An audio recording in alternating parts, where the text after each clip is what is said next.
talk about nomads and immigrants, you know, people talk a lot about Jewish humor. Yeah. And they ask about where does this humor come from? And my theory is that humor is always the weapon of the weak. Because let's say when you're a student, you make jokes about your teachers. When I was in the army, I made jokes about my commander. As I grow older, I start making jokes about death, you know. But my teacher and my commander and death, they don't make jokes about me, you know. They don't need to. They can just tell me what to do or take me when the time is there. So I think that there is something about humor is that it allows you to keep your dignity even when you're in a losing position. I agree. We were having a brief conversation about this. And one of the things that was always striking to me is like the kinds of humor, the kind of humor, and not only that, sort of like the juxtaposition of sort of like thinking about like human pain within the same story and how you sort of like navigate all of that. And it reminds me a lot of like Haiti, because like humor is such a big part of like how people deal with a lot of the things that happen to them. So I do think that there's something about like human dignity that is like very much entrenched in the way they sort of like make, you know, tell jokes and it allows people to connect and sort of like release a lot of like the pain that they sort of like get through. So I just want to say thank you first of all to Etgar for being here. I'm so glad that you decided to come. And also thank you so much to Lynn Crawford, who was very instrumental to this project. So thank you so much to MOCAD too for putting it on, and I'm really excited about the event. So we have actually one clip of Etgar's work, and that will sort of like ground our conversation as it happens. And I think I should just do this, and it should be... Should I introduce it or if you'd like to. No, so this clip is basically from a big project that was initiated by the UN, in which they went to directors from 35 different countries, and it was an anniversary for the celebration of human rights, and each of them was asked to make a short movie dealing with some subject. So our subject was borders, and we had to make a 4-minute film. My wife and I, we collaborate as filmmaker. Her name is Shira Geffen. We had to make a 4-minute film dealing in any way that we wanted with the idea of borders. And coming from Israel, automatically it made us think about checkpoints, and this is the short film we did. Okay, wonderful. Thank you.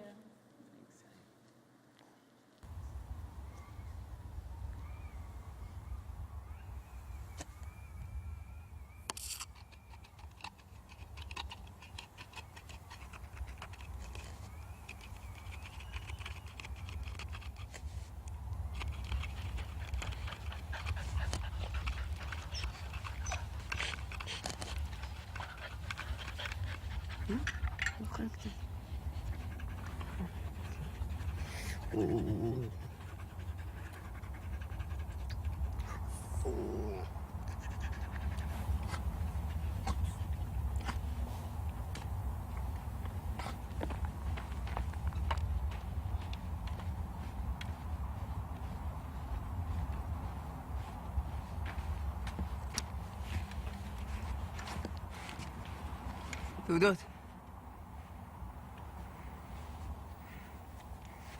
צהובות לא עוברות, הן רק סגולות. מה זה משנה? צהובות, סגולות? יש לי סחורה להעביר. אנשים מחכים לי. מה יש לך שם?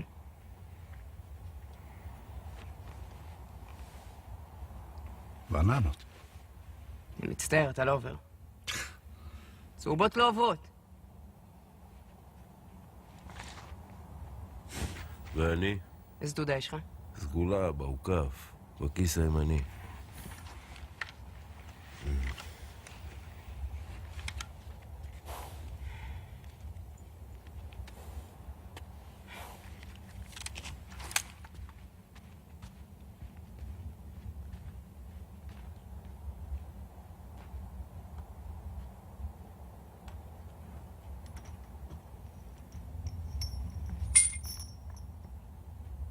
דיו! מה דיו? זה החמור שלי! אל תדאג, נאסר. עד מחר ב-10 אני כאן. מה ב10? טוב, 9:30. יאללה, זוז כבר. תן גז. ברא. אין לך לב? ככה להפריד מישהו מהחמור שלו? צהובות לא עוברות. תן לי לעבור. צהובות לא עוברות! תן לי לעבור. מימרן, מה קורה פה? לא יודע. הערבי הזה התחרפן קצת. עוד ערבי התחרפן. שייתן לי לעבור. וואלה. לוגסי, קיגלר, חיימון, תגלגלו את עצמכם לרכב, אתם יוצאים שבת. ואני? מישהו צריך להישאר כאן, לא? אם הוא ממשיך להשתולל, תן לו קטנה עם מכת. ואני? אתה? בסדר, אבל לקצרה. יום ראשון 7 שפיץ, אתה פה. כן, בוס. ותתרחץ קצת, מסריח לי עד כאן. מוקי!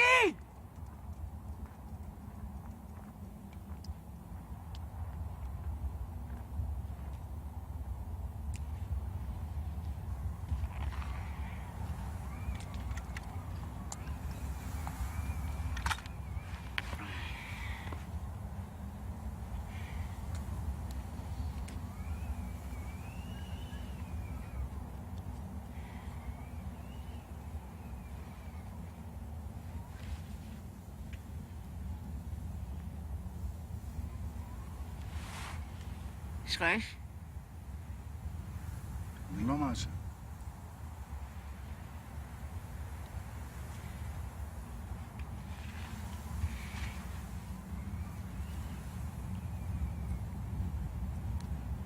יש לך עוד בננה? אין. החמור לקח.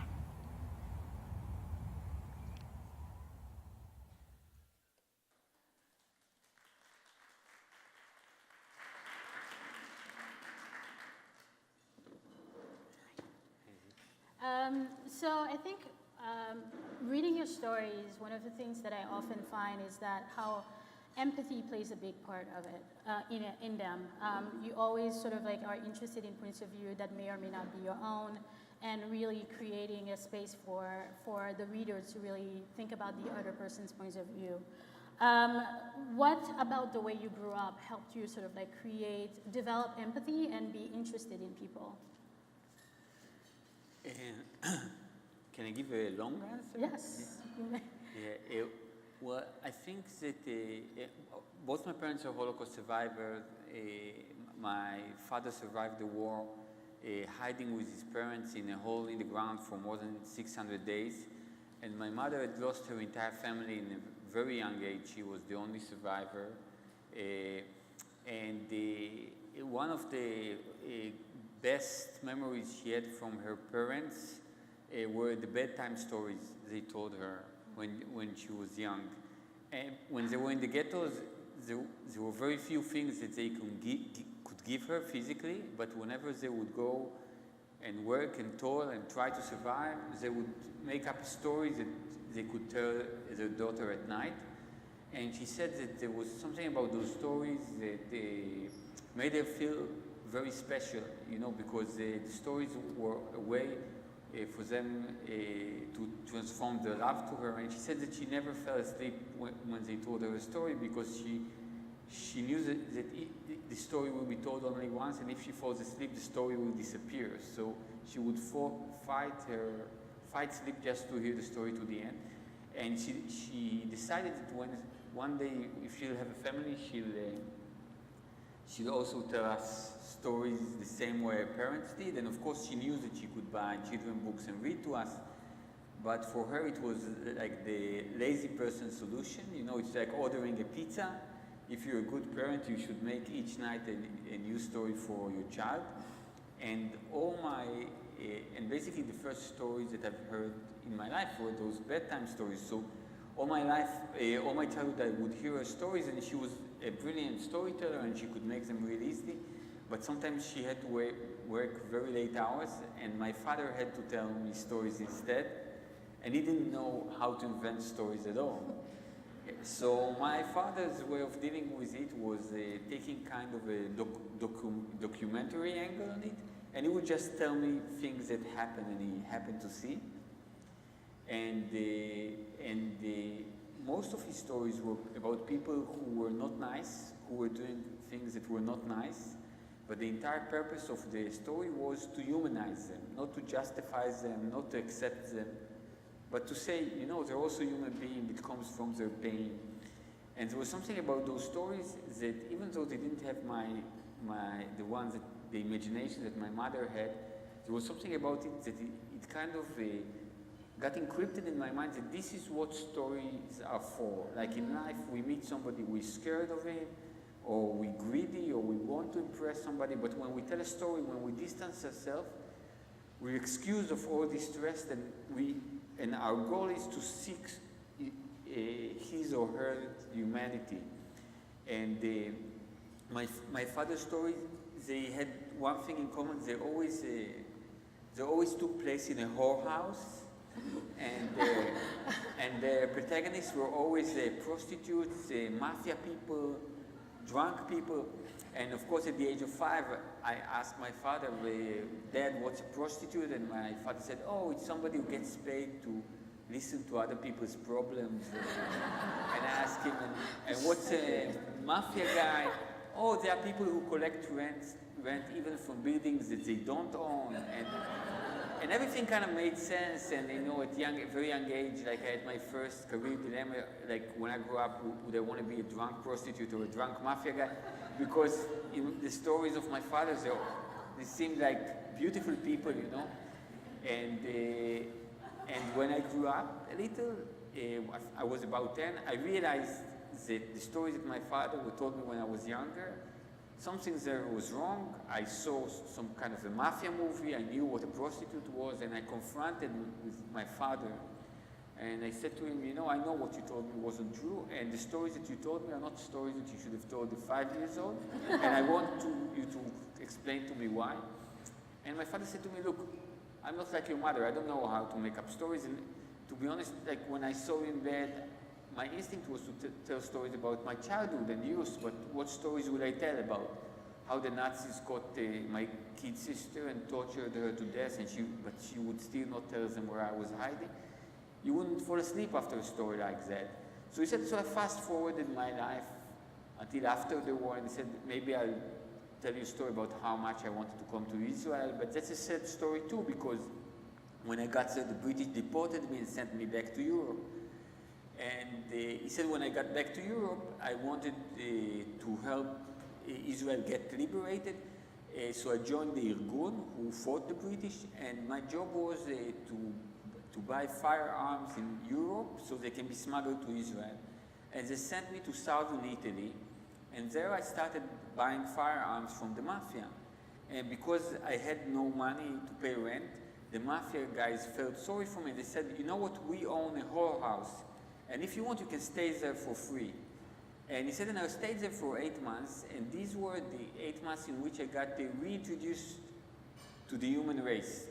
It was the first time I was able to tell people I'm a Jew without being in fear or being physically threatened. It was the first time I could sleep an entire night. And he said, and I looked at the people around me, and not all of them were nice, he said. Some of them were killers. But believe me, compared to the Nazis, they were nice. And I think that there is something very primal, you know, the first stories that you hear, the way that you try to understand life as a child. And I think that I grew up in an environment where I thought that a story's purpose is to humanize, you know, that let's say if you write a story, its purpose is that if a spaceship will come and an alien will step out and he said, I've been watching the human race, I actually think you're a bunch of assholes, I'm sorry, I'm going to destroy this planet, that if you give me a story, that creature would hesitate for a second. And I think that especially when you grow up in the Middle East, where basically you need some kind of encouragement to believe in humanity. Like, I mean, the more violence you experience around you, the more clashes and feuds. And I personally need to to tell myself a story that, you know, it's just a place where my pulse is a little bit lower and I sweat less, and I say, there is goodness here, there is something positive here, and you know, and again, like my father's stories, and I'm not here to justify it, I'm just here to point out, not to let the reader alienate from something that is different from him or her. One of the things that I've always wondered about, because I know you were in the military, and I wondered, like, what was your life like prior to that, the moment that you made that decision, and then what was it like afterwards? And to me, I think like that, I would think that being in that space also sort of like affected you, or like the way you think about writing and your audience even. Yeah, well, when in Israel you go to the army for 3 years, it's a compulsory army service. And I come from a lineage of bad soldiers. You know, my great-grandfather was a bad soldier in the Tsars, in the army of the Tsar in Russia, you know, and we're all horrible soldiers. My older brother, he's the only soldier in the history of the Israeli army, of the IDF, that was put on trial and jailed for practicing paganism because when he was in the Lebanon war, they let him guard an aerial antenna, and my brother, who didn't know what he was doing there from the first place, he turned this antenna into a huge Indian totem with the face of an eagle. And in his trial, his commander claimed that my brother was worshipping the antenna, and my brother's line of defense was that he wasn't bowing in front of the antenna, he was just tying his shoelaces. But somehow nobody believed his version, and he was sent to jail for 2 months. So, wow. so when I joined the army, I knew it was going to be hard. I think there is something about the way that our parents had educated us as children. We always had to do what our parents told us, but we could ask for an explanation or a reason, like, you know, okay, like I'll go in a shower, but why, you know? And this system doesn't work in the army. Like when your sergeant major says, now crawl in the mud, and you say, I'll happily crawl in the mud, but can you tell me why? They get so angry, and my suspicion was that they don't really know why, but it's just me, and really, and the idea was that I realized that every time I speak in the army, I get into trouble. I realized that everything, let's say if all my life I was different, I walked funny, I talked funny, I have a funny name, you know, Etgar is a unique name. When I grew up, nobody in the country had this name. All those things that makes you what you are gets you into trouble in the army, because the whole idea of the army is to rob you from your individuality. You wear the same clothes, you have the same haircut, you walk the same way, you're a soldier, your name is not important. And I think that it was in this time where I discovered writing, because I think that there was something about writing that allowed me to kind of to keep my individualism in a way that won't give me any trouble, because I could write a story and hide it in my pocket, and if it was safe, I would show it to somebody and say, this is who I really am, and then put it back in my pocket and pretend that I'm a soldier again.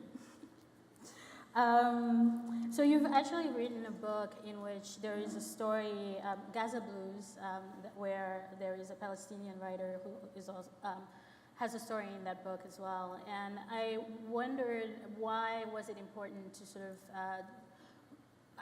create that project and do that project? Why did you see it as a necessity? Well, you know, we started doing this book at the height of the second Intifada, and Samir Al-Youssef, who was at the time a friend of mine and a Palestinian from Lebanon living in the UK, said, how about we do a book together? And I asked him why, and he said, because right now it seems as if our people cannot coexist, but if we make a book, we can show them that at least our characters can be good neighbors to each other. And we published this book, and this book was successful and came out in quite a few languages. And the sad part of the story was that really that Samir got married. No, that's not the sad part. That's not the sad part. That's not the sad part.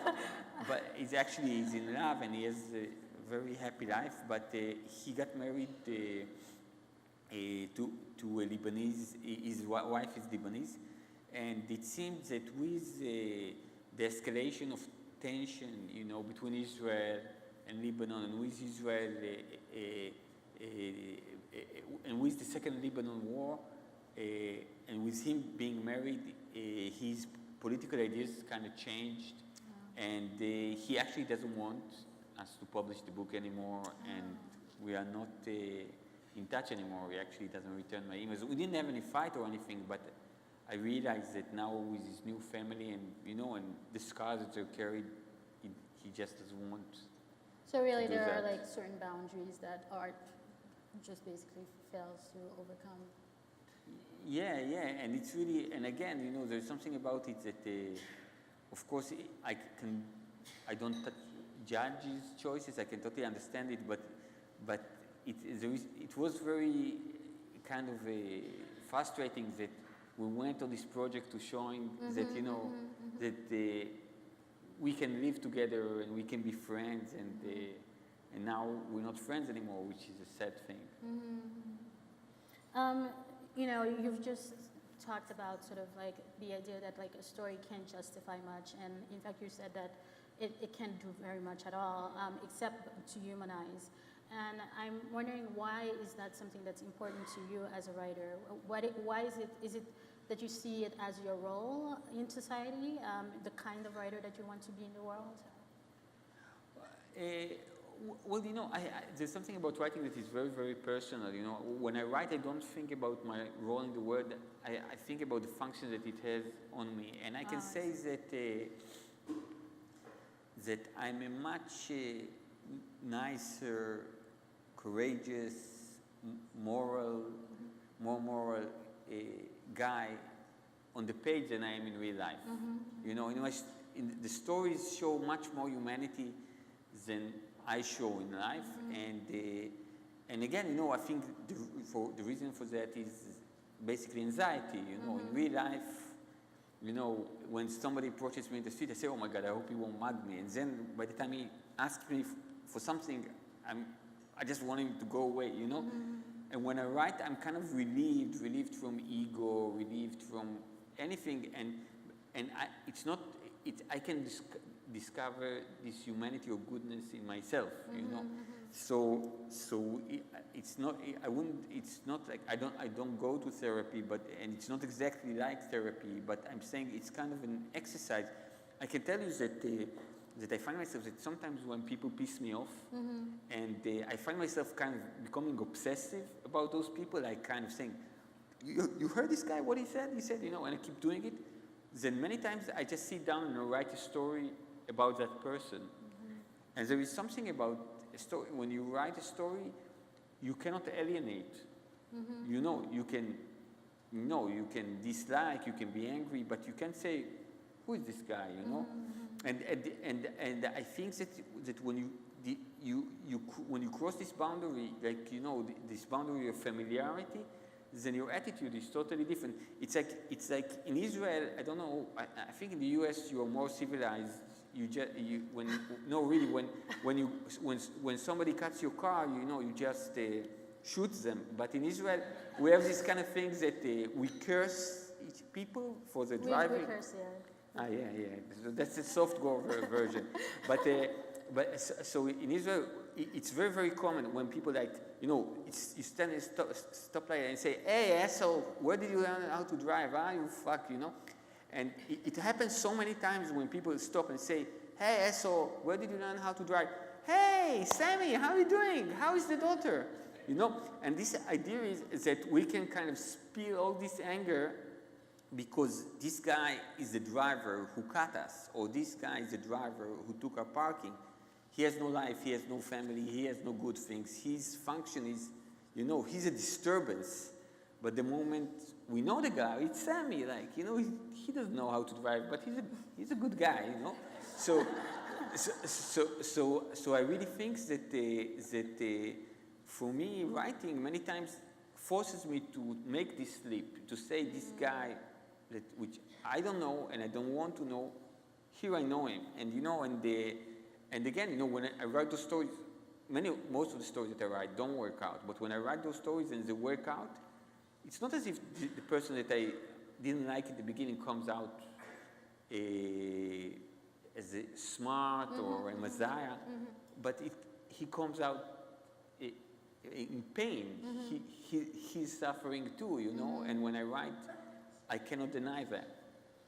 I remember in The Bus Driver Who Wanted to Be God, in that story, so there was like this guy, Eddie, who was always late, and I won't tell anything about the story itself, but except to say that he was in love with this girl he recognized as Happiness. And for me, when I read that, it struck a chord for me because it's sort of like this, the idea of like performing language and how we sort of like, we all recognize this thing that is kind of like social, like the way we sort of all recognize what happiness would look like, in addition to sort of like the way we experience it individually. And I wonder if you think about like language as behavior and as something that's practiced, and how sometimes like there is this disconnect between the language people use and like to describe things and the way they sort of like behave themselves. Yes, of course, it's like, you know, the truth is that the place you notice it the most is when you see people educating their children. Yeah. You know, because they're educating them, telling them all the right things they should do and all the bad things that they shouldn't do. But, you know, Jim Henson from Sesame Street and the Muppet Show, he once said, children don't learn what you teach them. They learn who you are. And I really feel that there is something, like, you know, you talked about language, but I'm talking about the entire social situation that, for me personally, becoming a parent kind of brought this extra pair of eyes of somebody who tries to figure out what's going on, interpreting reality. And I can just give the simplest example. When my son was about 4 years old, or I don't know, around this age, we went to a restaurant and he ordered the pasta. And when he ordered the pasta and tomato juice, tomato sauce, he said, with no little green things in it, you know, please. And the restaurant was really like full of people, and when he got the pasta, he had little green things in it. And he said to the waiter in a very polite way, "I'm sorry, I asked without the little green things in it." And the waiter said, "No, you didn't." And I said, "Listen, I was here. He asked for it." And the waiter said, "No, he said pasta napolitana. He didn't say anything." And I started getting annoyed, and like I said, "You know what, I want to speak to the manager." No, I don't understand it. Like, we're all liars, you're telling the truth. And I became really angry, and the waiter called his boss, and I talked, and the boss said, "You know what, you're right, I'm sorry."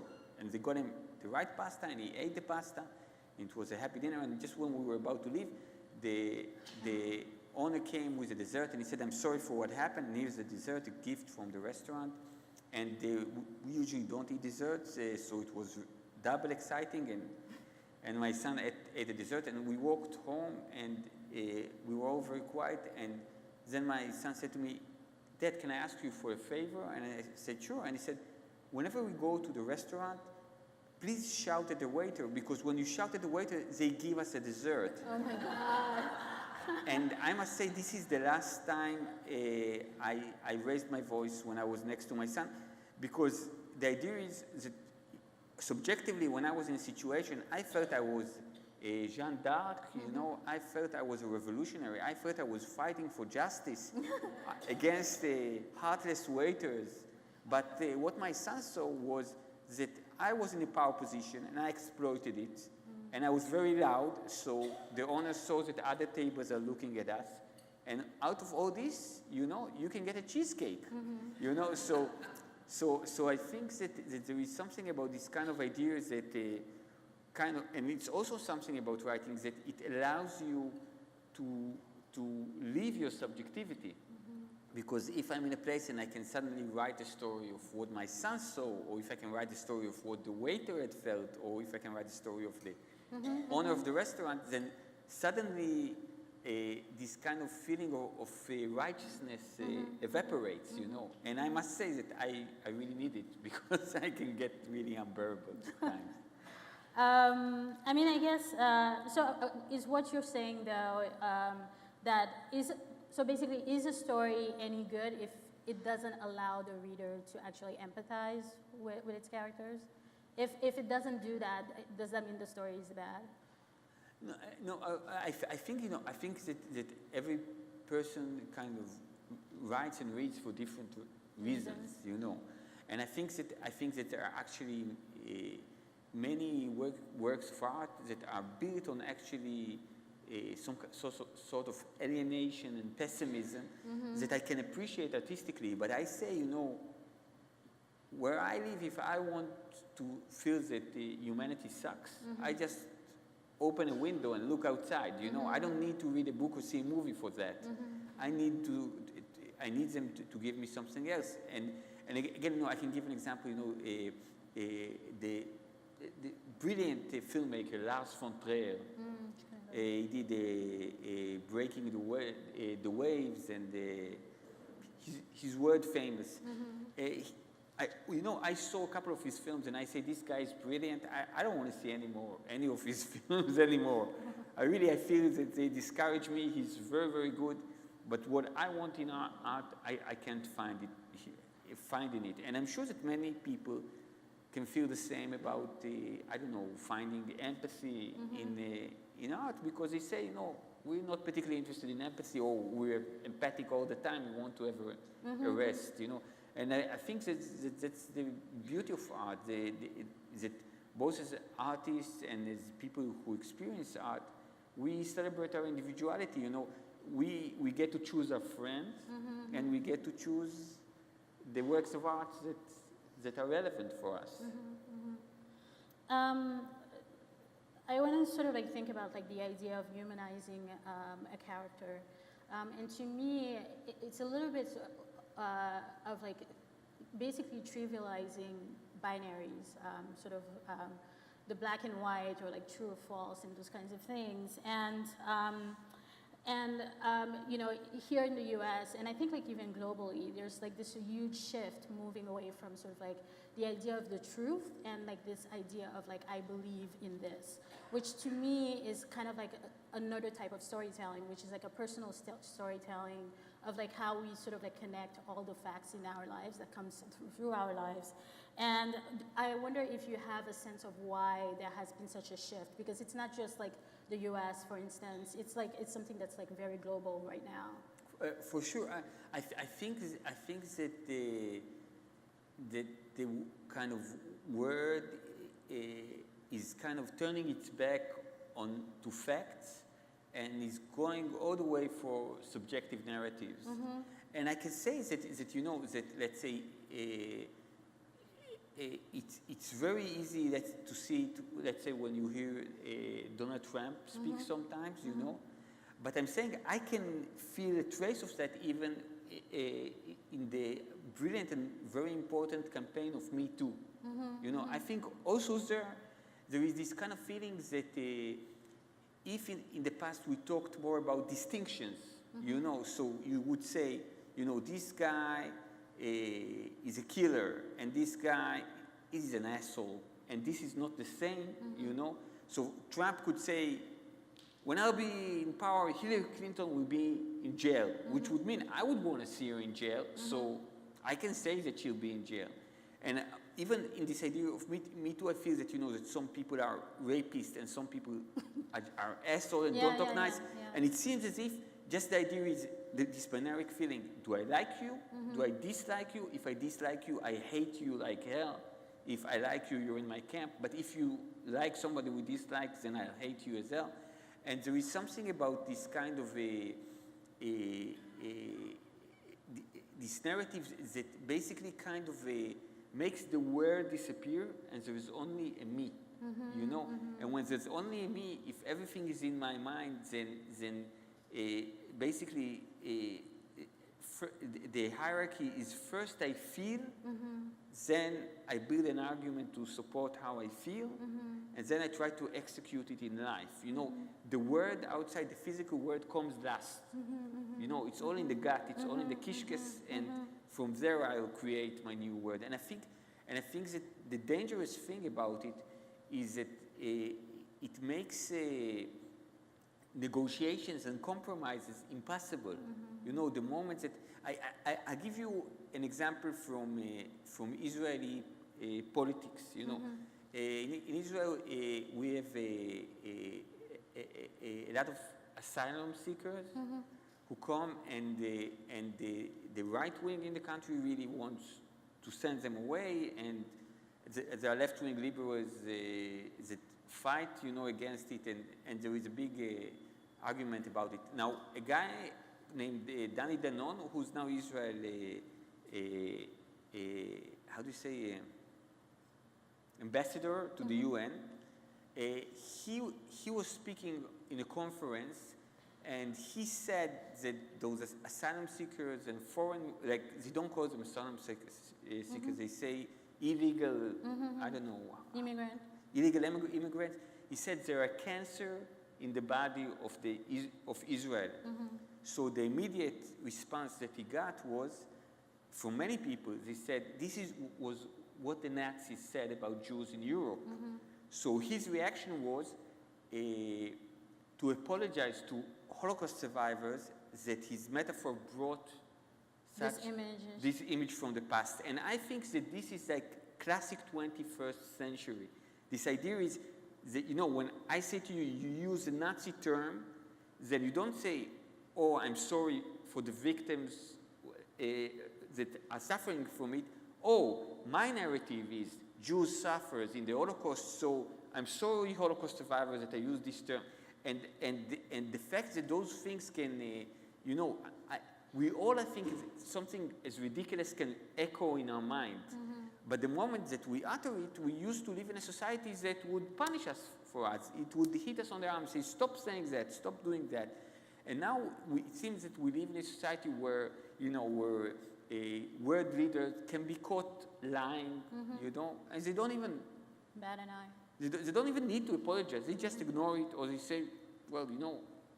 It's like, I read somewhere when people said, you know how it is, you know, Donald says things, you know, and I feel that there is something, let's say, if we are all children being raised by some, I don't know, higher entity, it's as if we're not well educated anymore. We don't have table manners, we don't share, we don't do anything. Like, I mean, we can share as a personal choice if we're weird, you know.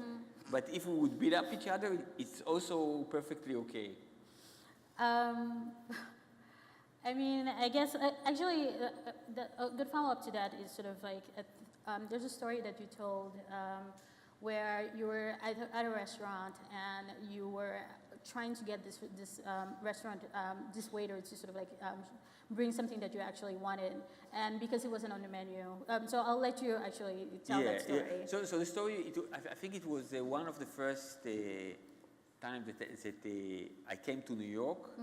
And in Israel, like every good Israeli should have a rich friend in New York, like an Israeli who went there and got it made. And my friend there, the day I arrived, he said, I'm going to take you to a real good Italian restaurant. And before we went, he said, you know, I got really good pot, let's smoke pot. And I said, sure. And when we went to the restaurant, I was like totally stoned. And it was really like, you know, the waiters were very well dressed and they spoke in this fake Italian accent, you know. And the waiter gave me the menu, and as I was looking at it, I couldn't even read what was on the menu, but I was terribly hungry, and my friend ordered, and then when the waiter asked me to order, I said, do you happen to have macaroni with cheese? And the waiter gave me like the most condescending look, and he said, sir, we're a restaurant, we have a menu, you can order whatever you want from the menu, and we'll give it to you, okay? If you have any problem deciding which dish, please, I'm here to help. And I said to him, may I rephrase my question? And he said, okay. And I said to him, do you have macaroni in your kitchen? And he says, yes, we have one of our dishes is macaroni. I said, do you have some cheese?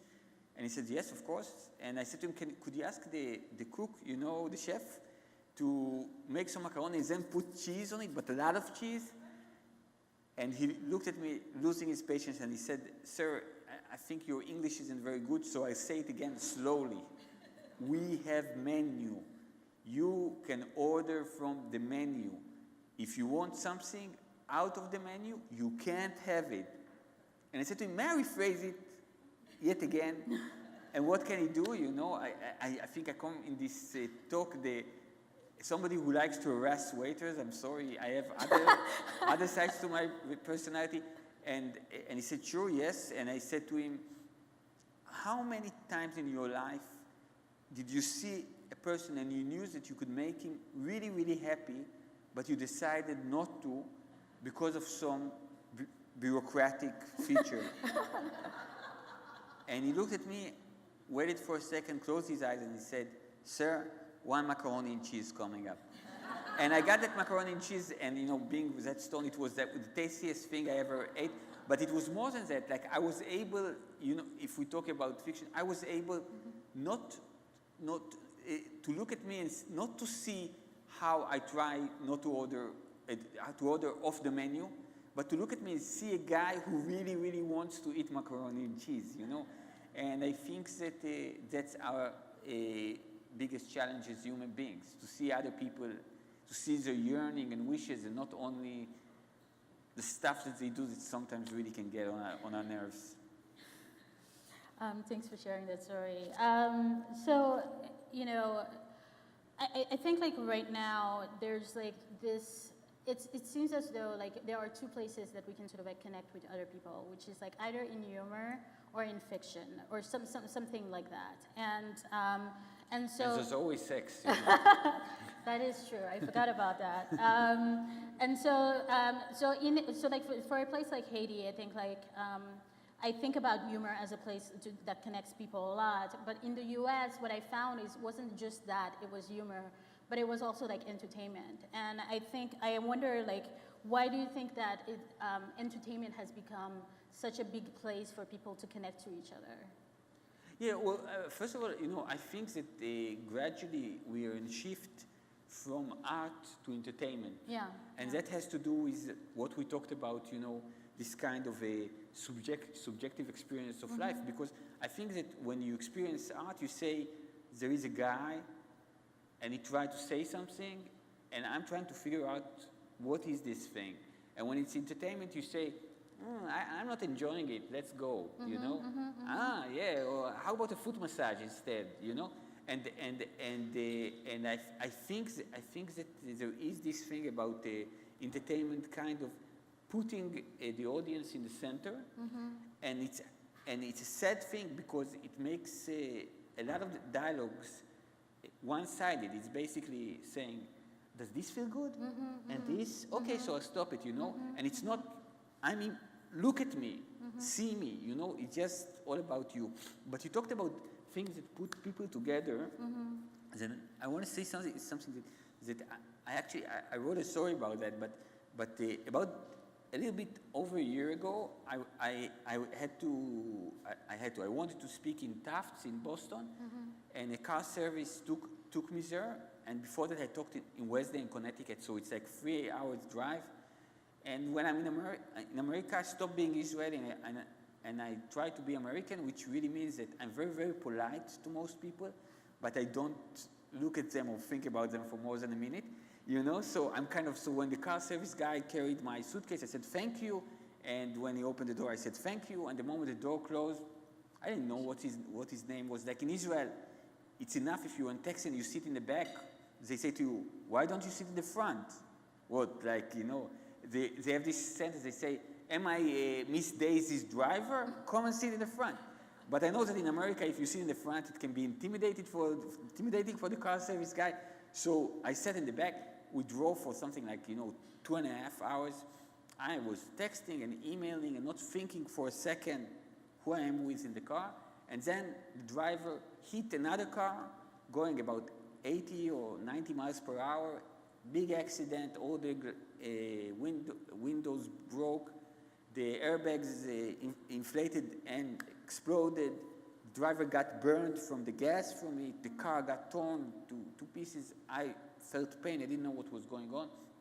And then they were taking us in an ambulance, and we reached the ER. And when we reached the ER, we were there. Suddenly my phone rings. It's my wife, you know. We have a time difference between Israel. She's about to go to sleep. She calls me. She says, how are things? I said to her, things are great, you know. I have a full house here. It looks like a wonderful audience, but I have to finish the call because I got to get on stage. So have a good night. And as I turn off the phone, you know, in the ER before a CT to see if I punctured my lung or not, I hear the driver speaking to his wife, and he says, I'm already at the campus. I'm looking for parking. Yeah, you know what? Maybe I'll call you later. And then the moment he finished the call, I talked to him, and he explained to me, I said to him, you know, my wife has to go to sleep. I don't want her to be awake all night. And he says, yeah, you know, my wife, she's at her sister, and if she gets worried that I had an accident, I'm afraid about the way that she drives home. I better tell her later on. And then we start talking, and then, like, I said, you want me to bring you water? You want me to bring you that? You know, I'm limping with one foot, he's limping with the other, and we became best friends. and the thought that I had when I wrote a story that had to do with it was the fact that how we have different ideologies and different worldviews and different hobbies, but the one thing we share is that we all hurt the same. We all have the same pain, and we all have this instinctive need to stop others from hurting. You know, I think sometimes we can cover it with some ideology, and I think that, you know, we speak about Haiti, or I think about, I think about Israel, you know, that there is something about it that let's say, when there is an accident, when somebody is really hurt, then all this stuff that kind of creates barriers between us and make us hate each other, really, it doesn't matter anymore. You know, it's like, you know, you could be the most extreme fascist, right-wing guy, you know. If you see a baby bleeding and crying, you know, and you're not such a psychopath, you will help it, you know. And I think that if we're intelligent enough, we don't have to reach pain for this to kick in. You know, we can imagine it. We don't have to be there for us to start kind of caring for each other. I could have been nice to the guy, you know, before we had an accident. You know, I didn't need to wait for us to get to the ER. One of the things that I think about, like, even like, not just like in terms of entertainment, but the kinds of like medium we reach out for to see ourselves or to think about art, is that, like, I wondered about the quality of empathy, right, that we sort of like experience. So if I'm reading a book, like if you're telling me the story like face to face, it's a different experience than if I'm reading it in a book versus if it's a film or even like a video game. And I think like there's like this, to me, I always like think about like the quality of the empathy that you feel. Because I feel like, for instance, like in video games, like if you're in the game to kill people, you don't care about the person who's like on the floor. Do you know what I mean? And so like that's not the function of the video game, for instance. But I think like I wonder like if various medium are much better at sort of like creating that space for empathy. Yeah, but you know, I think video game has a function the same way that cartoons has a function. You know, when you see the Roadrunner doing stuff for the coyote, you know, you kind of just release yourself from things. But I think about empathy. I don't have a good answer. So my Prime Minister Benjamin Netanyahu, whenever they ask him something, when he doesn't have a good answer, he answers about something else. So I tried this trick. So I studied math, and the thing that I liked the most was game theory. Yeah. But I wasn't very good at math. My brother is a real genius, and he investigated a lot of, how do you say, game theories about does it pay to be empathic, you know?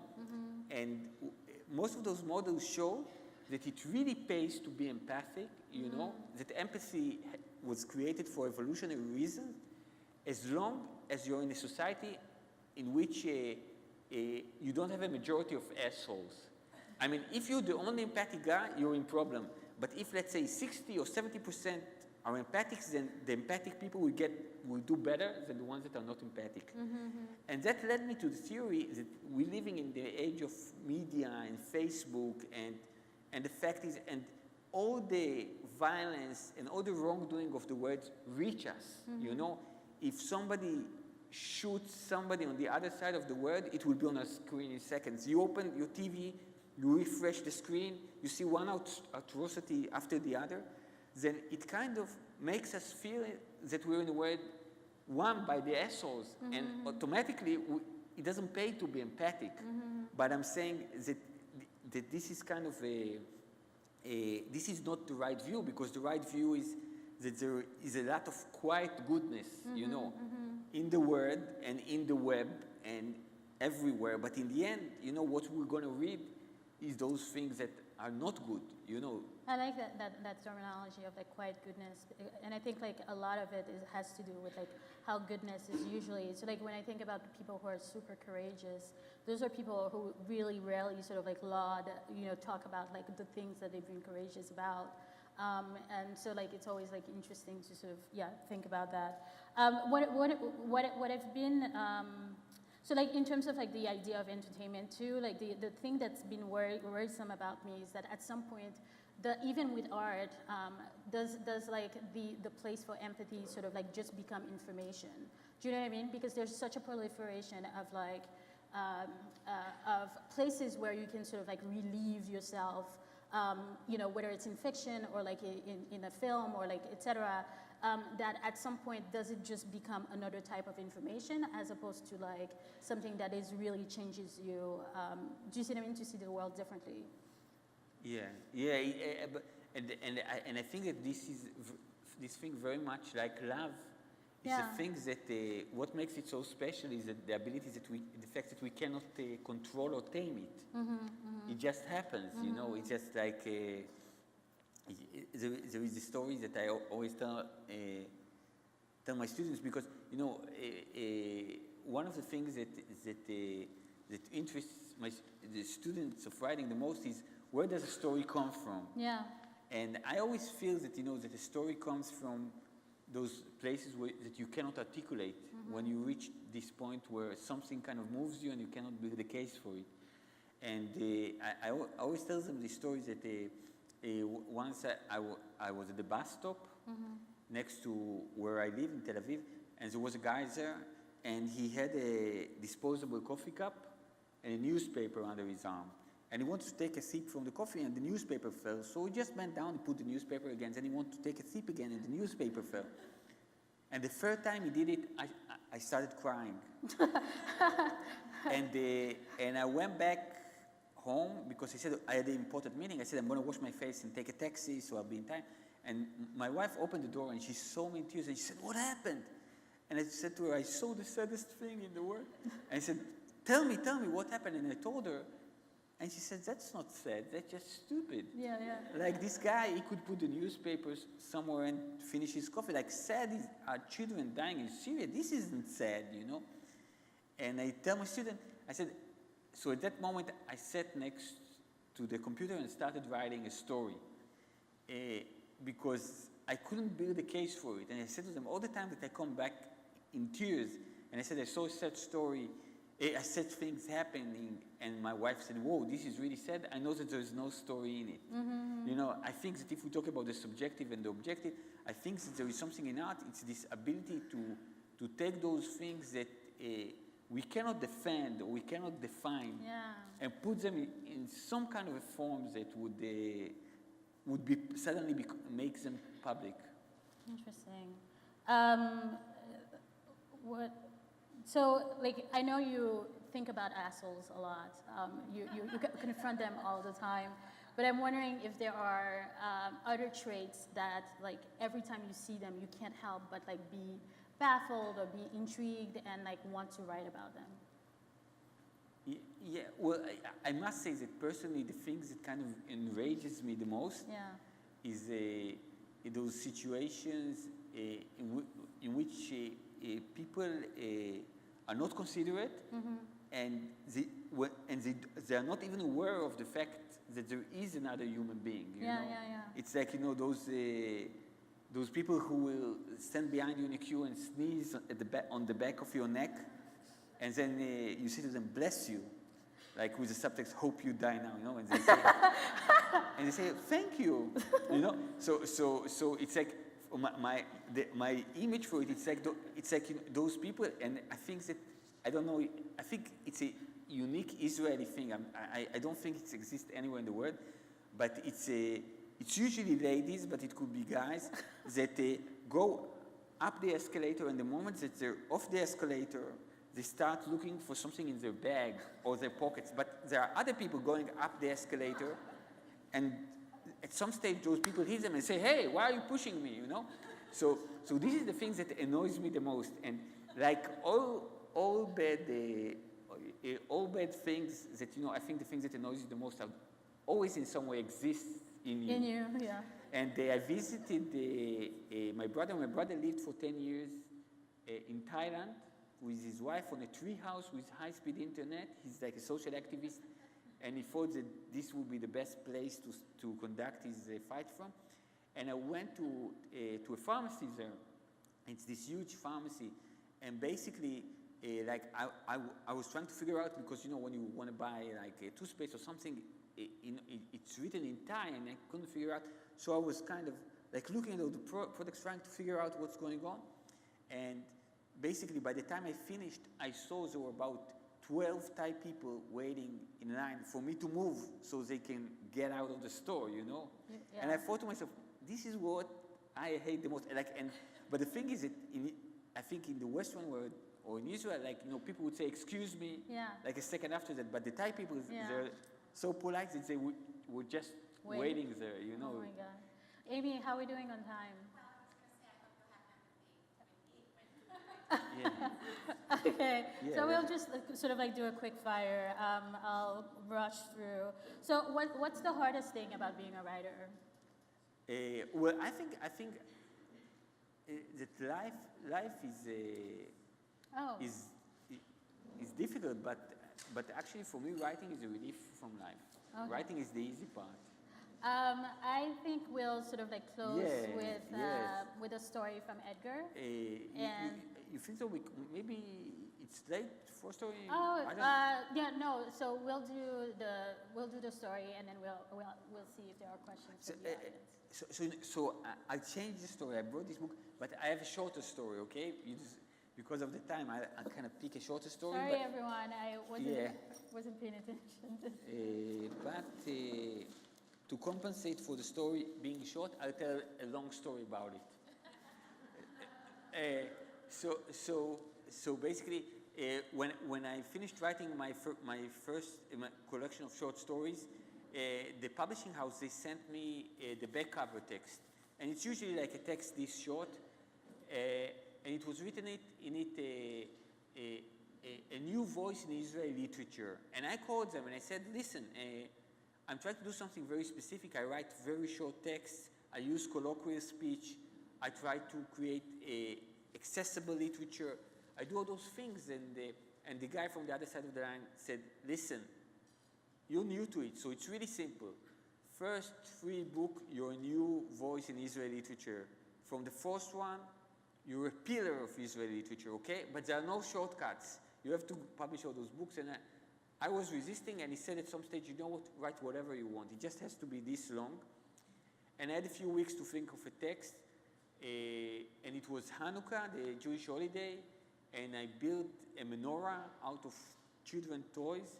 And building this menorah, I didn't take into fact that actually plastic burns.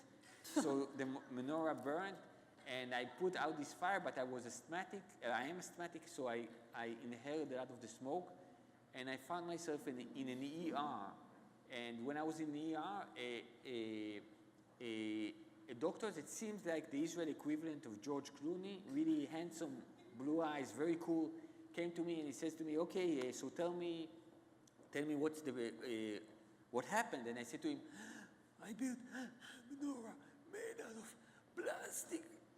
And he looked at me and said to me, son, you don't have to tell me everything. Tell me just the important stuff. And I said to him, I can't breathe. And he looked at me and said, see, that was easy.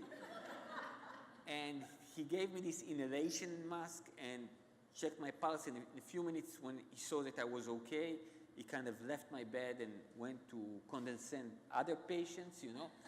And, but he left his prescription notebook behind, and I wrote on it this text that is the Israeli back cover text of my first collection of short stories. When you have an asthma attack, you can't breathe. When you can't breathe, you can hardly talk. To make a sentence, all you get is the air in your lungs, which isn't much. 3 to 6 words, if that. You learn the value of words. You rummage through the jumble in your head, choose the crucial ones, and those cost you too. Let healthy people toss out whatever comes to mind the way you throw out the garbage. When an asthmatic says, I love you, and when an asthmatic says, I love you madly, there's a difference. The difference of a word. And the word is a lot.